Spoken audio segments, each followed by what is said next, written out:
I've always been rich, but I'm not just rich because of money. You have to understand, I'm rich because of a bunch of things that money cannot buy. Like, I know there's people with lots of money, but they don't have the network I have. They don't have the brotherhood I have. Just sitting with my boys, knowing that if it comes to, if the bullets start flying, me and my 10 friends, we all die or no one dies. Having that brotherhood, having women who would literally, you could go to jail for 10 years and they would wait for you. They exist for you and only you, completely and utterly. You are their entire universe. Like having physicality, walking through the world bigger and stronger than everyone else, having all those professional fights, and all the bad things, having the trauma, all the pain, all the bullshit I've been through. You ain't a good man if you haven't had trauma. So I'm rich not because of money. I'm rich because I've been through a whole bunch of shit. Like, I don't see anyone else on the planet richer than me because they're either too old or their life's been too easy. Like, I've had a very, very unique life, very, very eclectic life. I was born with the best possible start a man can have, which is good parents and no money. I've made all of my money completely myself the hard way. None of this fucking internet, Twitch, easy shit. Once you get money, that's fine, but then I believe money is an amplifier. I don't believe money changes. I think it amplifies. So if you're a dork and you get incredibly wealthy, you become a mega dork. Whereas if you're a G and you get incredibly wealthy, you become a mega G. It doesn't change who you are, it amplifies who you are. If you see a Lamborghini pull up and a little nerd gets out, you think, oh, fucking super tech nerd, probably invented Stripe or something, he's a nerd. Whereas if you see a Lambo pull up and a big fucking strong, bald, whatever crazy dude gets out, you think, okay, he's a drug dealer. He's a mafia boss. The Lambo doesn't change what you think, it amplifies who the person is. Money is an amplifier, it doesn't change. So I'm very fortunate, I'm very happy that I was poor for a long time because I never would have been able to learn the lessons I've learned if I was rich. I would have never been able to take those risks. I would have never been able to be in those situations. I've been stabbed just like you. I'll show you my scar. So I would never have been able to been put through hell if I had money. So I'm very glad I was poor for a very long time. And the reason I'm the richest person on the planet is not because of the amount of money I have. It's because of all the shit that happened to me when I was poor. Like, everyone wants to be me. I'm top G for a reason.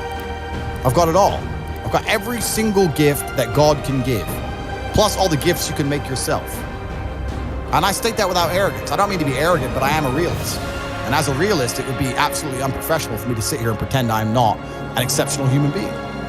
Because I am. And a lot of those things I did myself. And some of them were God-given. But the ones that weren't God-given was because I put myself through hell. I put myself through hell because I decided to throw comfort away. For 10 years of my life, I was never comfortable. That's the world. The world has become exceptionally easy for a lot of men. It used to be a different place. Most men were cannon fodder. Most of us would have ended up in wars, dying for fucking no reason. Now we don't have to do that. So because we don't have to do that, men think it's okay to just become comfortable now. You're not supposed to be comfortable. You were never evolved to be comfortable. You're supposed to be uncomfortable. You make yourself uncomfortable constructively.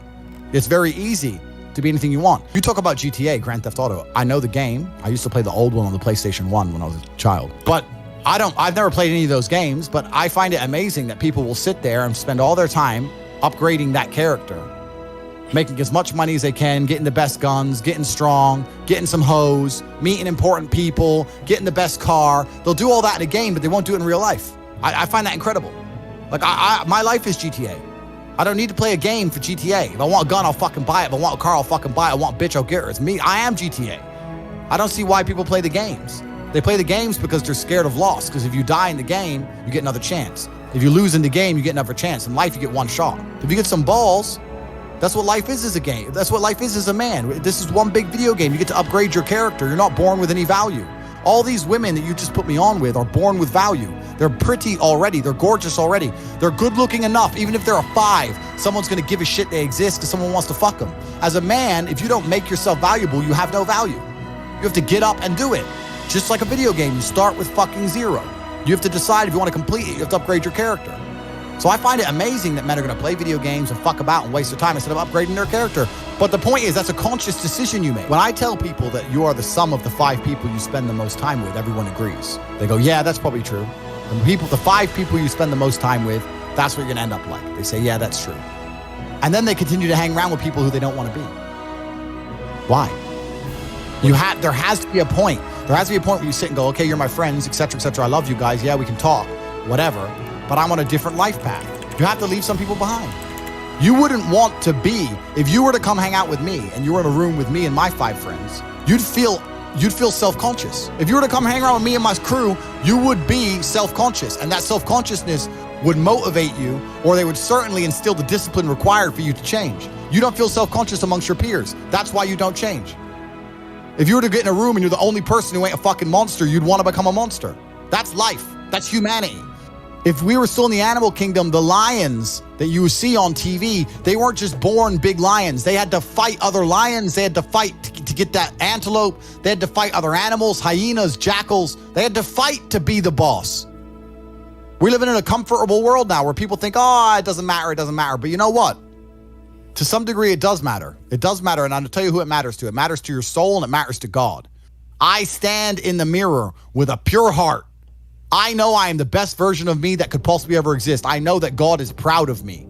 There's nothing that God hates more than sloth and laziness. If God were to create a man and that man were to sit around and do fuck all, God will frown upon you. It's why you're never lucky. If you're listening to this and you think I'm never lucky, I'll tell you why, because God dislikes you because you're fucking lazy. Start to work. Start to show God the beauty of his own creations. You'd be amazed how lucky you'll become. And the reason your brain needs to be rewired is because anyone who is watching this stream below the age of 30, your brain is already broken. And I'll tell you it's broken. I'll tell you why. Watch your friends when they're on TikTok. How long can they even focus on a video before they have to change? Half a second? All of your minds are broken. You can't even focus on anything anymore. You're distracted. Your minds are broken. You need to rewire your mind and resist the slave programming. First thing you have to do is identify it. You have to identify what is happening to you. I use my mind to break the trap. What I do is I allow my enemy to manipulate me on purpose. And then I use my mind to break the trap and punish the perpetrators. I will sit on TikTok for a day and I'll just enjoy TikTok. And by the end of the day, I'll watch myself. How quickly I'm looking to be entertained, how little time I give a video, how fucked up I am. And then I'll blink and I'll cure my fucking brain. You must allow yourself to be manipulated and you must fix it. All of it. You just talked about not appreciating the things you have. Then blink and cure your brain. It's a conscious decision. The Matrix is trying to control your mind. They're very good at it. That's what they do to control all of us. You have to break the trap because your own mind is the only thing you can control. You can't control the weather. You can't even control whether your heart stops beating. You might have a heart attack tomorrow. You can't control anything besides what you think. If you cannot control your own mind, then you go through life with zero control, zero influence. You can't control anything. You're just a feather in the wind, waiting for life to blow you from happy place to sad place to happy place to sad place, completely hoping on the gods to be fortunate to you, because if any genuine discomfort comes your way, you're fucked. It is trained, like everything else in life. It is trained. So if you find yourself not appreciating what you have until it's gone, then you must blink and cure your brain. If you find yourself unable to focus or concentrate on tasks, you must blink and cure your brain. If you find yourself unable to go and dedicate yourself to something you don't want to do, you must blink and cure your brain. Because all of our minds have been under constant assault for years. The way the mind functions, the way people interact, has changed so significantly in the last 10 years you wouldn't believe. If you go to a party today as opposed to a party 10 years ago, they look completely different. People are acting differently. People are on their phones now than ever used to be. Even now, people will go to places only to get an Instagram picture, even if they don't enjoy the place. It's all about pretending they're having fun as opposed to actually having fun. The entire paradigm of society and how we interact has now changed. Every single thing in the world is attempting to influence you. I'll give you another paradigm that people need to understand. I ask people have these beliefs. Doesn't matter what their belief is. Doesn't matter, they believe in something. I say, where did you get that belief from? And they don't know. Oh, it's just how it's supposed to be. We're just supposed to wear a mask, whatever it is, right? Where did you get that belief? Who told you that? And does that person have your best interests at heart? Think about it. Think about all the things you truly believe. Think where you learned it, and think if that person actually gives a fuck about you.